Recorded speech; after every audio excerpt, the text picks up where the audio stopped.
So one of the biggest conversations we've been having lately, a lot of the time, is how are bands making money?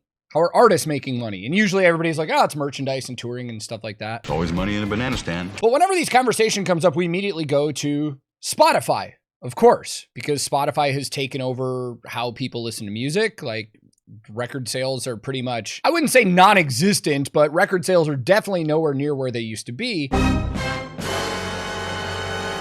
And we always talk about how much artists get paid by Spotify and how it's unfair and all this stuff. Well, I saw a headline maybe a couple days ago, and today we're going to talk about how Spotify has announced that they are going to be now paying less to certain artists on their platform. One of the big arguments of switching back and forth between music streaming services is what they're paying the artists. And a lot of artists I've talked to have always told me, like, Apple Music pays way better than Spotify, which is true. From what I've read, Apple Music pays about double in royalties to what Spotify does. But the problem is, and I heard this from a friend of mine that actually works at Spotify.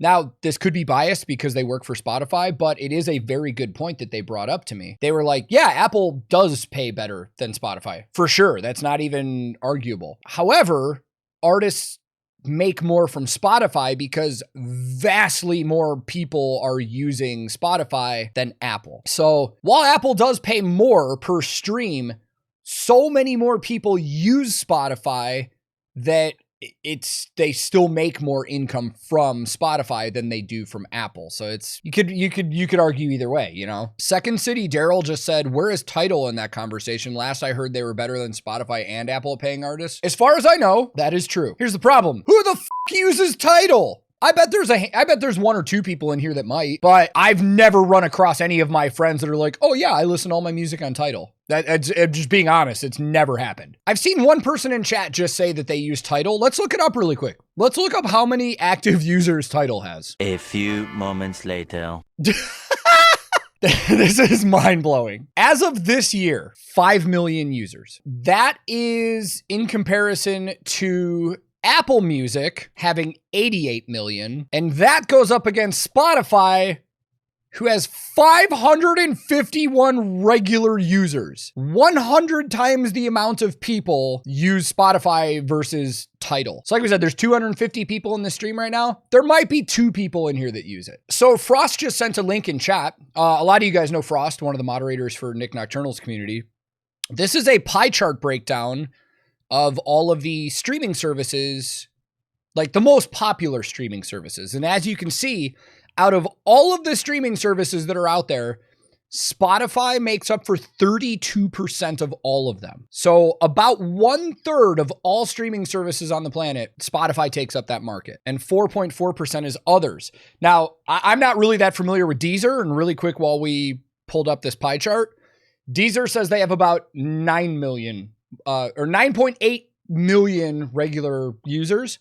So that's about double of Tidal. So Tidal would be 0.8% of the streaming market. So you can see that while we're talking about money and users and stuff, while Tidal seems to be one of the best in terms of paying artists, barely anybody uses it. So the artists are definitely going to be making more money on other platforms just based on the fact that their music is getting listened to more. So Ricing in chat brought up one of the reasons people probably use Tidal is because their audio quality is better than other streaming services, which I didn't know that. And I even brought up, you can adjust your audio quality settings in Spotify as well. Like, I have mine on the highest quality because I would consider myself kind of an audiophile. Like, I like good sounding stuff, but I just looked it up and I didn't know. It does say, although which service sounds better may be subjective to some, which is true. Not everybody has the same ears. Tidal provides higher quality masters using lossless files, whereas Spotify streams music using an AAC lossy format. So yeah, if you're a super audiophile,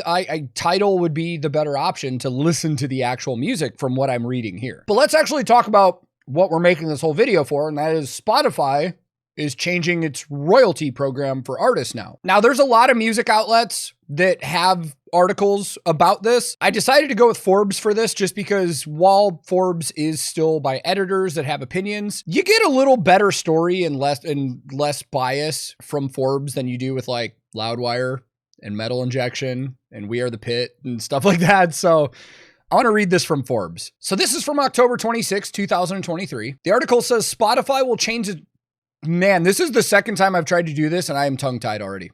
Spotify will change its royalty payout model by early next year to include a minimum threshold of streams for a song to qualify for royalty payments, penalties for streaming fraud, and restrictions on royalty payments for short noise tracks, as first reported by Music Business Worldwide. These changes are indicative of tectonic shifts in the music industry today and point the way to the future for streaming music services. These changes all arise from one simple fact. The big streaming platforms have made it easier than ever for anyone to release music, and as a result of that and various other factors, the volume of music submitted to Spotify and its competitors worldwide is unimaginably high and accelerating.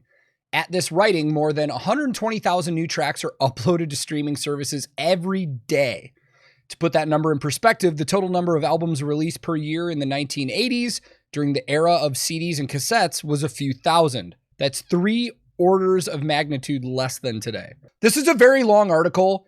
So while we're on stream on Twitch, I am going to skim this, but I'm probably only going to include the stuff on YouTube that's pertinent to what we're going to discuss. The situation is unsustainable. After 2 decades of accepting virtually all music submitted to them, streaming services will inevitably become more selective about the content they accept. The big question, the question that will define the next phase of music delivery, is how.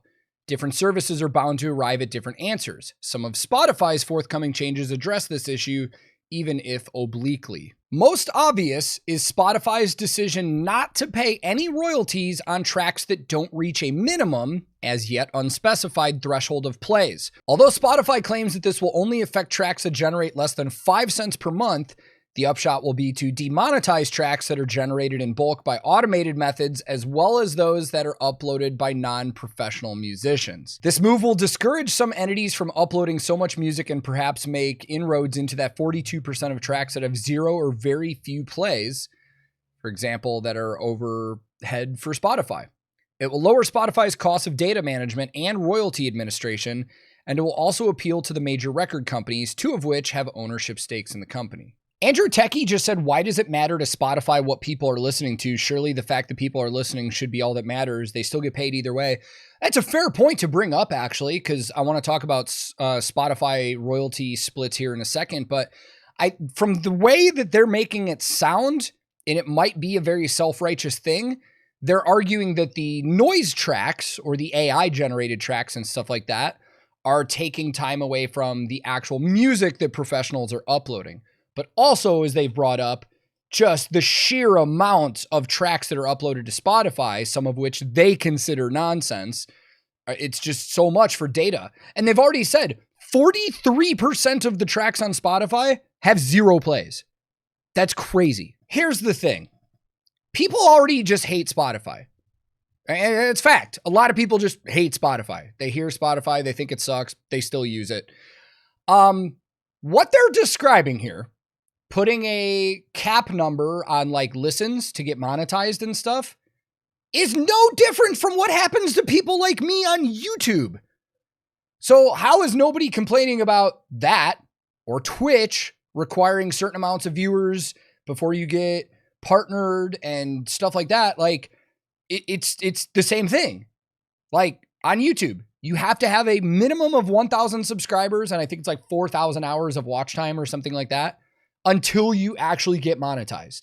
So theoretically, if somebody's first upload ever got 100 million views, and I'm talking on YouTube, if somebody's first upload ever got 100 million views, but then nobody decided to subscribe to them for whatever reason, that wouldn't happen, but let's just say hypothetically, because they're not at that threshold limit, Google takes all of that ad revenue.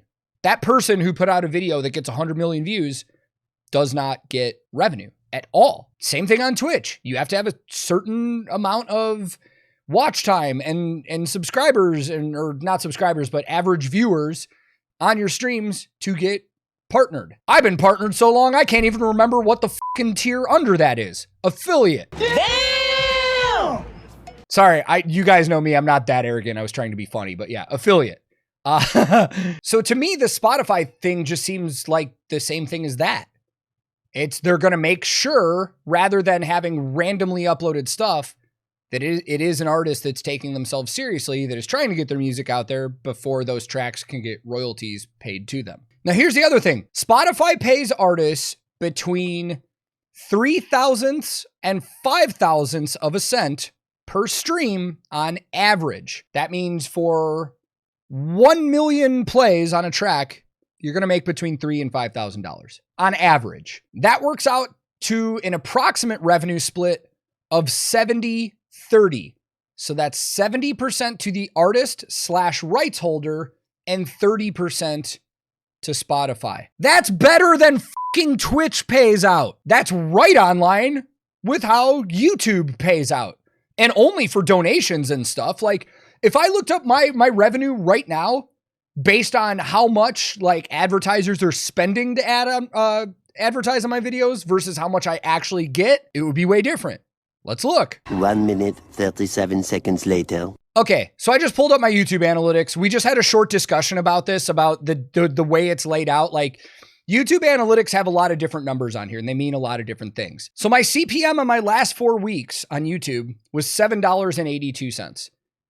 That means that for all my monetized videos, advertisers have spent an average of $7.82 per 1,000 views on my videos. I make, per 1,000 views, an average of $3.16 per 1,000 views. And that's an average. That is a 60-40 split. So for all of the advertisement revenue that's spent on my YouTube channel, on average, YouTube is taking 60% of that, and I'm making 40% of that. Spotify still has the better split. And I won't tell you who said this because I told them I would keep them anonymous because it was a private conversation, but I am in a WhatsApp group with a bunch of other YouTube creators, and some of them are also touring musicians. And there was one touring musician that said this morning, I personally don't understand what all the Spotify hate is about, because even with my YouTube channel, and they have a lot of subscribers, they said they make more from their music through Spotify, like revenue, than they do on YouTube. So yeah. But here's the other big thing you got to keep in mind too. I'm not trying to make this seem like, hey, we should like stop hating on Spotify because artists are getting 70-30. You got to keep in mind, it specifically says artist / rights holder. So the publishers are usually the ones that have the rights to the music that are putting it on there. And artists also have deals with record labels that they get a cut of that revenue too. So just because it says 70-30, it doesn't necessarily mean that the artist is making like 70 cents to the dollar. That's not true, because there are other hands in the pot. If somebody has a bad deal, it could very well be that they're not even getting, I don't know, like a quarter of that money that's coming in. It all depends on what the actual deal that an artist has with their publisher. I mean, that's one of the big reasons that, like we've talked about, like Nick Nocturnal uploads music all the time. He has said many times he doesn't want to be signed. He doesn't want management.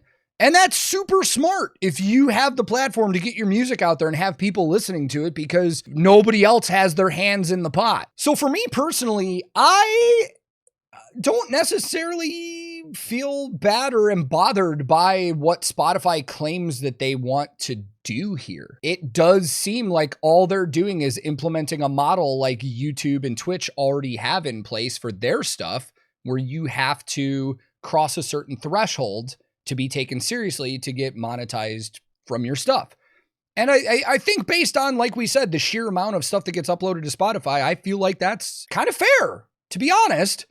And as we've discussed, while artists are not making as much money from music as they used to, Spotify still seems to be a better revenue payer than a lot of other things. You know, it would be nice to know that artists are getting paid a ton of money from their music, but again, hands in the pot, splits with Spotify, stuff like that, like they're not making as much as they probably should, in my opinion, for an art like music. But anyways, now that we've gone through a lot of information and stuff, I'm curious to what you guys on YouTube watching this later think. Leave a comment, because you know, people do get heated about this kind of stuff when we talk about revenue splits, whether it's music or content creators and stuff like that.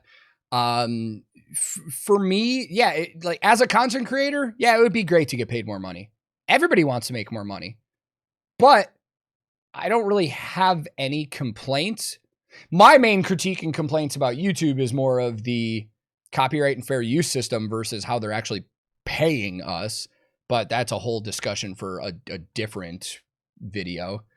But yeah, I just wanted to check this out with you guys on stream, and there were some good points brought up. But that's going to do it for this one. If anybody's watching on YouTube later and you want to join us, I'm on Twitch all the time. You can go to twitch.tv/TankTheTech. I'm also on a ton of different social media, and @TankTheTech is my handle on pretty much everything. But until next time, thank you very much. Wherever you are in the world, be safe, be kind to each other. I love you all, and I will see you guys very soon.